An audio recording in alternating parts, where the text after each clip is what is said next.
ये तो बात हुई बिहार सरकार की। बिहार सरकार की वो महत्वाकांक्षी योजना की जिसने एक बार फिर से बिहार में एनडीए की सरकार बना दी, जिसने एक बार फिर से एनडीए को प्रचंड बहुमत दिला दी। क्योंकि बात यहाँ पर महिलाओं की हुई, बात यहाँ पर महिलाओं की सशक्तिकरण की हुई। अब चलिए, अब आपको हम झारखंड लिए चलते हैं, जहां पर आज ही हेमंत सरकार के पार्ट 2, जी हाँ, हेमंत सरकार पार्ट 2 का 1 साल का कार्यकाल पूरा हो चुका है। यहां पर भी मंच सजा, लोग पहुंचे, मुख्यमंत्री पहुंचे। 1 साल का ये जो कार्यकाल रहा उसके गुणगान हुए। हेमंत सरकार पार्ट 2 के 1 साल पूरे होने पर मुख्यमंत्री हेमंत सोरेन ने 9000 से ज्यादा नियुक्तियां पत्र बांटी। राजधानी रांची के मोरहाबादी मैदान में आयोजित राजकीय समारोह में मुख्यमंत्री हेमंत सोरेन ने चयनित पदाधिकारियों और शिक्षकों को नियुक्ति पत्र बांटे। मुख्यमंत्री हेमंत सोरेन ने कहा कि झारखंड में इससे पहले कभी इतनी तादाद में नियुक्ति पत्र नहीं बांटे गए। अगर गुरुजी आज होते तो उन्हें बहुत खुशी होती। सीएम हेमंत सोरेन ने कहा कि अगर नेक इरादा हो तो हर मुश्किल काम किया जा सकता है। उन्होंने कहा कि विपक्ष के लोग लगातार सरकार के काम में अड़ंगा डाल रहे हैं, मामले को कोर्ट में फंसाने की कोशिश करते हैं। मुख्यमंत्री ने कहा कि बहुत जल्द एक बार फिर हजारों अभ्यर्थियों को नियुक्ति पत्र बांटा जाएगा। पहले सुनिए कि मुख्यमंत्री ने क्या कहा, फिर हम चर्चा भी करेंगे। आज नियुक्ति इतनी बड़ी, 25 साल का युवा राज, इतना बड़ा नियुक्ति मुझे लगता है कि इससे पहले कभी किसी कार्यकाल में हमें देखने को नहीं मिला। इस राज का छांव रूपी एक विशाल वृक्ष के रूप में जाने जाने वाले आदरणीय दिसंगुरु शिबू सोरेन जी नहीं हैं हम लोग के बीच में। आज वो मंजर देखते और हम लोग के बीच में आशीर्वाद देने आते या होते तो उनको अत्यंत खुशी होती।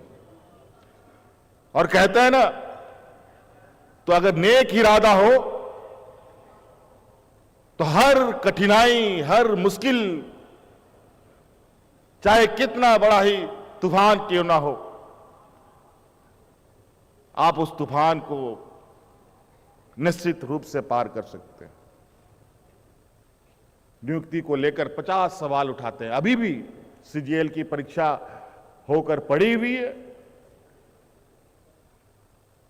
उसमें अफवाह उड़ाने वाले लोग, उसको झूठा साबित करने वाले लोग अभी जेल की हवा खा रहे हैं। और ये भी क्योंकि हमने पूरी ईमानदारी से प्रयास किया है, उस परीक्षा को करवाया है, उसमें भी पाक साफ होंगे, मुझे पूर्ण विश्वास है। और हजारों की संख्या में फिर से नौजवानों की नियुक्ति हम। और आइए अब हम जानेंगे कैसा रहा ये 1 साल का कार्यकाल। हमारे साथ बातचीत करने के लिए हमारे स्टेट हेड राकेश कुमार जुड़ गए हैं, हम उनका रुख कर लेते हैं। राकेश जी, आज हेमंत पार्ट 2 के कार्यकाल का 1 साल पूरा हो चुका है, जश्न मनाया जा रहा है। मोरहाबादी मैदान सजा, वहां पर मंच बना, दिग्गज पहुंचे, हेमंत सोरेन पहुंचे, गुणगान हुआ और खूब बखान हुआ। लेकिन जमीनी स्तर पर क्या है, हम उस पर भी चर्चा करेंगे। वैसे आपसे जानना चाहेंगे कैसा रहा ये 1 साल का कार्यकाल, कैसा दिख रहा है ये कार्यकाल? वो बहुत है।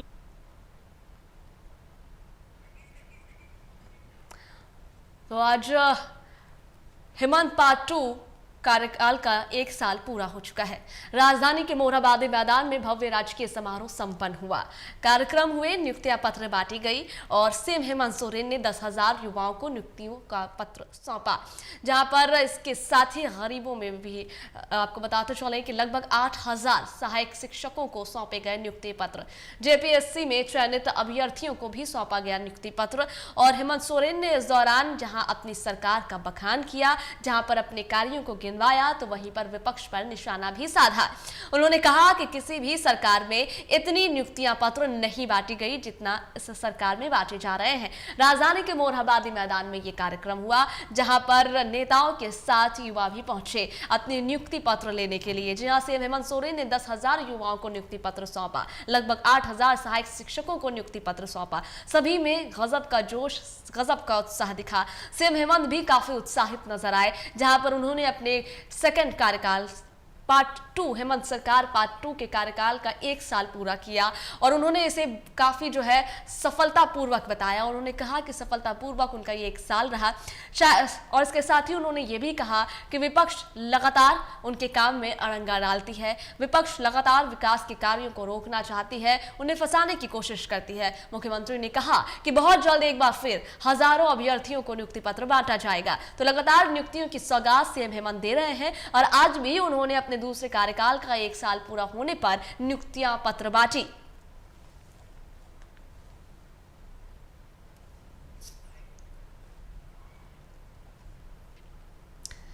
देखिए, हम बात कर रहे हैं हेमंत सरकार की, हेमंत पार्ट 2 के कार्यकाल की, जहां पर 1 साल आज पूरे हो चुके हैं। हमारे साथ हमारे स्टेट हेड राकेश कुमार जुड़ चुके हैं, उनका रुख कर लेते हैं, उनसे जानेंगे कि कैसा रहा ये वाकई में 1 साल का ये कार्यकाल।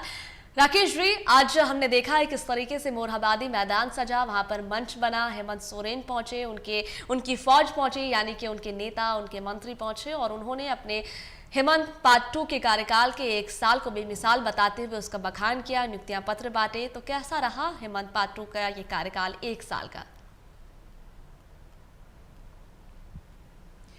देखिए, सवाल निश्चित तौर पे कहा जा सकता है कि झारखंड की जब हम बातचीत करते हैं तो सरकार जिस तरीके से काम करती है और निश्चित तौर पे कहा जा सकता है कि मजबूत सरकार होने के नाते हेमंत सोरेन पूरे कॉन्फिडेंस के साथ अपनी कामों को करते जा रहे हैं। और सबसे अहम बात कही जा सकती है कि लगभग 5 साल पहले जब उन्होंने वादे किए थे कि राज्य के लोगों को रोजगार दिया जाएगा, तो इसके पहले लगभग 25,000 से अधिक नियुक्तियां हुई थी उस दौरान, खास करके पिछले कार्यकाल की बातचीत की जाए। और पहले ही साल जब दूसरा कार्यकाल शुरू हुआ है तो अब जाकर लगभग 9,000 से 10,000 नियुक्तियों की बात की जा रही है। आज लगभग 9,000 नियुक्तियां हुई हैं और साफ तौर पे कहा जा सकता है कि मुख्यमंत्री होने के नाते जो वादे किए गए हैं उस पर कैसे खरा उतरा जा सकता है, इसकी चर्चा तेजी से चल रही है। और मुख्यमंत्री के तौर पे वे लगातार अपने वादों को पूरा करने की कोशिश कर रहे हैं।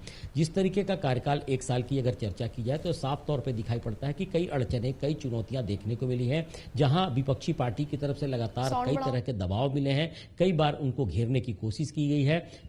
साथ साथ ये भी माना जा रहा है कि कई जगहों पे उनको कानूनी रूप से भी अड़चनों का सामना करना पड़ा है। और ऐसे मौके पे साफ तौर पे लगता है कि अब जाकर हेमंत सोरेन फिर से एक बार पूरे उत्साह के साथ अपना 1 साल का कार्यकाल पूरा किया है और जो वादे किए गए हैं खास करके उनकी तरफ से, उसको कैसे पूरा किया जा सकता है, इसका एक रणनीति के तहत काम कर रहे हैं। आपने देखा होगा कि मैया सम्मान योजना की बात की जाए, आपकी सरकार आपके द्वार की बातचीत की जाए और साथ साथ कहा जा सकता है कि अब नियुक्तियों को लेकर बातचीत की जा रही है। तो कहीं न कहीं जो एजेंडा था के चुनाव के पहले का, उसको लेकर पूरी तरह से वे आगे बढ़ते नजर आ रहे हैं। और मुझे लगता है कि पहला साल जरूर गुजरा है, लेकिन अब की बातचीत की जाए अभी भी उनके कार्यकाल की काफी समय बचे हुए हैं और साफ तौर पे दिखाई पड़ेगा आने वाले समय में कि तमाम जगहों पे हेमंत सोरेन अपनी कोशिश करेंगे कि किस तरीके से राज्य को उस स्थान पर ले जाने की कोशिश की जाए जिस गरिमा के साथ राज्य का गठन किया गया था, जिस उम्मीदों को लेकर राज्य का गठन किया गया था।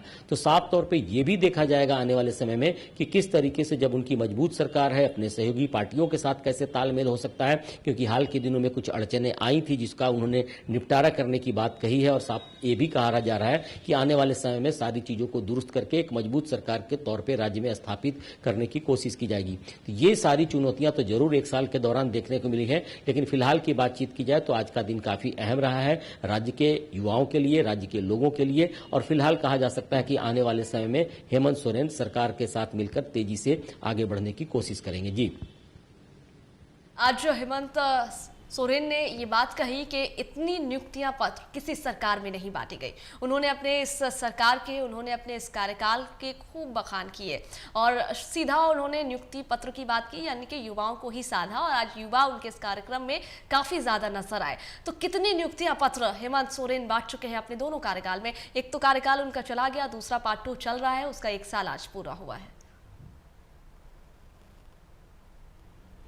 देखिए, हाल के दिनों में और भी नियुक्तियां हुई थी खास करके राज्य में, और अभी की बातचीत की जाए, आज की बातचीत की जाए तो लगभग 9,000 के आसपास नियुक्ति पत्र बांटे गए हैं। और मुझे जहां तक थोड़ी जानकारी आ रही है कि पिछले कार्यकाल की बातचीत की जाए तो 25,000 से ज्यादा नियुक्ति हुई थी उस समय। और हेमंत सोरेन अपने हाथों से तमाम लोगों को कहीं न कहीं नियुक्ति पत्र देने की कोशिश कर रहे हैं।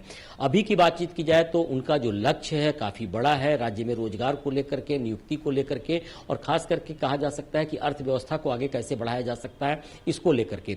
हालांकि चुनौतियों के बीच उनका कार्यकाल रहा है पिछले 5 साल का। जब कोरोना का काल शुरू हुआ था उस समय काफी परेशानी आई थी, उस समय भी काफी जो वादे किए गए थे उसे पूरा करने में 3 साल से अधिक का समय लग गया था। और इसके बाद जो 1 आध साल बचे थे उसमें कहीं न कहीं कई तरह की अड़चनों को देखा गया था। इसके कारण वो चुनावी वादे थे वे पूरी तरह से पूरे होते नजर नहीं आए हैं। लेकिन इस बार की बातचीत की जाए तो पहला साल जरूर गुजर रहा है, और पहले साल की बातचीत की जाए तो कहीं न कहीं हेमंत सोरेन बड़ी ही मुखरता के साथ बड़ी ही तेजी से अपने काम को आगे बढ़ाने की कोशिश कर रहे हैं। और मंच से जिस तरीके की बातों को उन्होंने रखा है उससे उनका कॉन्फिडेंस झलक रहा है। और निश्चित तौर पे कहा जा सकता है कि युवाओं के बीच, महिलाओं के बीच जाकर वे बातचीत कर रहे हैं, तो कहीं न कहीं कहा जा सकता है कि आने वाले समय में उनके हित में एक बेहतर काम करने की कोशिश करेंगे। जी अच्छा, देखिए आज मंच पर जहां पर हेमंत सोरेन ने ना अपने कार्यकाल का बखान किया तो वहीं पर उन्होंने विपक्ष पर निशाना भी साधा। उन्होंने कहा कि हम काम तो करने की कोशिश करते हैं और काम कर भी रहे हैं, लेकिन विपक्ष उन्हें बार बार जो है उस काम में अड़ंगा डालती है, मामला कोर्ट तक पहुंच जाता है, काम में बाधा डालने की कोशिश करती है। और दूसरी तरफ अगर विपक्ष की बात की जाए तो विपक्ष भी उनके इस कार्यकाल को फ्लॉप शो बता रहा है। प्रफुल्ल शाहदेव ने भी जिस तरीके से बयान दिया तो उन्होंने हेमंत सोरेन के कार्यकाल को जो है उस पर कटाक्ष ही किया है। सभा देखिए, राजनीति है और राजनीति में विपक्षी पार्टी होने के नाते इन सारे मुद्दों को गंभीरता से समझने की, सोचने की और पारखी नजर से देखने की बात कही जाती है। विपक्षी पार्टी वो आकलन करने की कोशिश कर रही है जो शायद राज्य की सरकार नहीं कर पाई है और जो कुछ वादे किए गए थे। और जिस तरीके से जिन बातों का जिक्र कर रही है बाबूलाल मरांडी बीजेपी के प्रदेश अध्यक्ष होने के नाते कई बार कई बातों का जिक्र किया है। प्रशासनिक व्यवस्था की बात की है, पुलिसिंग की बात की है और साथ साथ ये भी कहा है कि किस तरीके से यहां अर्थव्यवस्था को दुरुस्त होने नहीं दिया गया है। साथ साथ भ्रष्टाचार को लेकर भी चर्चा की है। तो विपक्षी पार्टी है, निश्चित तौर पर एक मुद्दों को लेकर जनता के बीच भी जाने की कोशिश करेगी और जहां कुछ गड़बड़ियां हो रही हैं उसका खुलासा भी करने की कोशिश कर रही है। फिलहाल की बातचीत की जाए तमाम चीजों को लेकर मुख्यमंत्री ने साफ तौर पर कहा है कि विपक्षी पार्टी जानबूझकर सरकार को अड़चन पैदा कर रही है जिससे विकास का रास्ता रुक सके। अब देखना है कि जो चुनौतियां हैं खास करके हेमंत सोरेन और उनकी सहयोगी पार्टियों के बीच वो किस तरीके से उसको लेकर आगे बढ़ते हैं, क्योंकि जो बातें हो रही हैं मंच के साथ साथ अन्य जगहों पे और साथ साथ लोगों के बीच जो चर्चा चल रही है उसमें इस बात की उम्मीद जताई जा रही है कि जो काम किए गए हैं उसका फायदा राज्य की जनता को मिलेगा, चाहे रोजगार के क्षेत्र में हो, नियुक्तियों के मामले किए जाए, महिलाओं की अर्थव्यवस्था को दुरुस्त करने की बात की जाए, या फिर कहा जा सकता है कि भावी रणनीति जो कहा जा सकता है कि लंबे समय यानी 2050 का जो ब्लूप्रिंट तैयार करना है उसको लेकर कैसे काम किया जा सकता है। इन सारी बारीकियों पर नजर रखी जा रही है और मुझे लगता है कि आने वाले समय में हेमंत सोरेन अगर इसी तरह काम करते रहे तो जो शायद लक्ष्य रखा जा रहा है उस पर खरा उतरने की भी कोशिश करेंगे, क्योंकि जनता भी इस बात की उम्मीद कर रही है कि राज्य सरकार को जो करना है वो तेजी से अगर करेगी तो शायद राज्य एक बेहतर स्थिति में पहुंच पाएगा। जी वैसे राकेश जी, हेमंत सोरेन की सरकार, ये अगवा सरकार अपराध नियंत्रण पर, राज्य में अपराध नियंत्रण पर किस तरीके से काम कर रही है? क्योंकि अगर राज्य में शांति रहेगा तभी राज्य का विकास हो सकेगा। राज्य में अगर लोग सुरक्षित रहेंगे तो ही राज्य आगे बढ़ेगा, युवा सुरक्षित रहेंगे तो ही युवा आगे बढ़ेंगे और राज्य आगे बढ़ेगा। तो अपराध नियंत्रण को लेकर के सरकार कैसे काम कर रही है? देखिए, सब बड़ा सवाल होगा, खास करके अपराध के नियंत्रण को लेकर जो चर्चा पहले भी होती रही है। तो राज्य में सबसे बड़ी अड़चन जो थी नक्सलवाद को लेकर थी। आपने देखा होगा कि जिस तरीके से केंद्र सरकार ने मुहिम चलाई है नक्सलवाद को खात्मे को लेकर के, उसमें राज्य सरकार की तरफ से पूरा कॉपरेशन किया गया है। जिन जगहों पर राज्य सरकार की पुलिस की जरूरत महसूस हुई है वहां पर राज्य सरकार ने पुलिस मुहैया कराई है, सुरक्षा बल के जवानों को लगाया है और जो सुविधाएं मिलनी चाहिए वो पुलिस को देने की कोशिश की है। यही कारण है कि अब मात्र एक जिले की बात की जाए, एक दो जिले की बात की जाए, वहां नक्सलवाद का थोड़ा प्रभाव देखने को मिल रहा है, लेकिन इसके बाद पूरे राज्य के 24 जिले कहीं न कहीं नक्सल मुक्त होते नजर आ रहे हैं। ये एक बड़ा प्रभाव डालेगा आने वाले समय में राज्य को विकास को लेकर के। केंद्र सरकार और राज्य सरकार के बीच जिस तरीके से तालमेल देखने को मिला है उसका फायदा राज्य के लोगों को मिलेगा और विकास की धारा निश्चित तौर पर उन इलाकों में भी बहने लगेगी जिन इलाकों में नक्सलवाद के कारण विकास की धाराएं रुक गई थी। और खास करके अपराध की बात आपने की है तो आपने देखा होगा कि हाल के दिनों में जिस तरीके से संगठित अपराध होते थे और खास करके रंगदारी और अपहरण और बाकी चीजों को लेकर जो पैसे की वसूली की जाती थी उस पर भी किस तरीके से पुलिस ने लगाम लगाने की कोशिश की है। जो अपराधी देश छोड़कर बाहर विदेश में रह रहे थे उनको किस तरीके से लाने की कोशिश की गई और साथ साथ ये भी कोशिश की गई है जो संगठित गिरोह हैं जो कहीं न कहीं लेवी लेते हैं, रंगदारी वसूलते हैं, उनका खात्मा कैसे हो, उनके गिरोह को कैसे तोड़ा जा सके। और इसमें एटीएस की भूमिका भी काफी अहम मानी जा रही है। एटीएस के साथ राज्य सरकार की पुलिस की तालमेल की भी चर्चा है और जिस जिस तरीके से राज्यों के बीच की बात की जाए, आपसी समन्वय की बात आती है, खास करके पड़ोसी राज्यों की, जैसे कि छत्तीसगढ़ की बात की जाए, उड़ीसा की बातचीत की जाए, बंगाल की बातचीत की जाए, बिहार की बातचीत की जाए और साथ साथ उत्तर प्रदेश की बातचीत की जाए, इनके जो बॉर्डर इलाके हैं, इन इलाकों में किस तरीके से पुलिसिंग होगी जिससे अपराधियों का एक दूसरे जगह जाना आना रोका जा सकता है, इस पर भी बड़ी बारीकी से काम किए गए हैं। मुझे लगता है कि थोड़ा वक्त जरूर लगा, लेकिन निश्चित तौर पर कहा जा सकता है कि आने वाले में असमय में अपराध पर पूरी तरह से लगाम लगाने की कोशिश की जाएगी और विकास तेजी से आगे की ओर बढ़ता रहेगा। जी, हम झारखंड की बात कर रहे हैं और ऐसे में अगर हम आदिवासियों की बात नहीं करेंगे तो गलत हो जाएगा, क्योंकि ये राज्य आदिवासियों के लिए जाना चाहता है। हम आपसे जानना चाहेंगे कि इस आदिवासी बहुल राज्य में आदिवासियों का कितना विकास हो गया अब तक इस सरकार में? देखिए, ये भी बड़ी चुनौती वाली बात होगी सभा, और जिस तरीके से आपने देखा होगा कि हाल के दिनों की बातचीत की जाए आदिवासियों के विकास के लिए, आदिवासियों के संरक्षण के लिए, और हाल के दिनों में जिस तरीके से बिरसा मुंडा की जयंती को लेकर काम किए जा रहे थे, उस पर कितना काम किया जा सका है, उनके लिए जो योजनाएं लाई जा रही हैं, उनके इलाके में जो विकास के काम किए जाने हैं, इन सारी चीजों पर हाल के दिनों में मेरी बातचीत केंद्रीय आदिवासी कल्याण मंत्री जुएल ओरांव से भी हुई थी। उन्होंने साफ तौर पर कहा था कि केंद्र सरकार और राज्य सरकार के बीच इस बारे में कोई प्रॉब्लम नहीं है, किसी तरह की कोई परेशानी नहीं है, और दोनों ही चाहते हैं कि आदिवासी इलाके का विकास किया जा सके, और इसके लिए केंद्र सरकार की तरफ से जो सहयोग मिलता रहा है वो निश्चित तौर पे आगे बढ़ता चला जाएगा।